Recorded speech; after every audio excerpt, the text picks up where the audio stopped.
பண்றீங்க? பூஜை பண்ணிட்டு இருக்கேன். பார்த்தா எப்படி தெரியுது உனக்கு? கோவப்படாதீங்க அத்தை, நான் வேணா சமைச்சு தரவா? என்னது, நீ சமைக்க போறியா? உனக்கு சமைக்கலாம் தெரியுமா? எனக்கு இப்பதானே தெரியுது உனக்கு சமைக்கலாம் தெரியும்னு. என்னத்த, யாரை பார்த்து என்ன கேள்வி கேட்குறீங்க? எனக்கா சமைக்க தெரியாது? நான் எப்படி சமைப்பேன் தெரியுமா? நான் சமைச்சாதான் எங்க வீட்டில் எல்லாரும் சாப்பிடுவாங்க. அது தெரியுமா உங்களுக்கு? என்னை பார்த்து இப்படி கேட்பீங்க? So sad. பொய் சொன்னாலும் பிறந்துற மாதிரி சொல்லணும். இவ சமைச்சாதான் ஊர்ல எல்லாரும் சாப்பிடுவாங்களாம். சரிம்மா, உனக்கு தான் சமைக்க தெரியுமே, நான் ஒன்று காட்டுறேன்.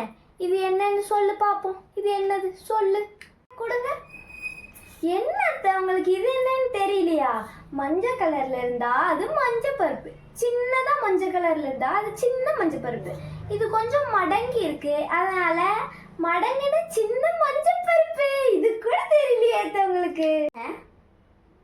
மஞ்சள் பருப்பா? ஏடி, உனக்கு வெந்தயத்துக்கும் பருப்புக்கும் கூடமா வித்தியாசம் தெரியாது? நீ ஏன் நல்லா சமைக்க போற? நீ சமைக்கவெல்லாம் வேண்டாமா, நீ போய் ரீல்ஸ் எடுக்கிற வேலையவே பாரு. இன்னும் கொஞ்ச நாள் நாங்கெல்லாம் உயிரோடு இருக்கணும். ஐயோ, மஞ்சள் பருப்பாம்ல.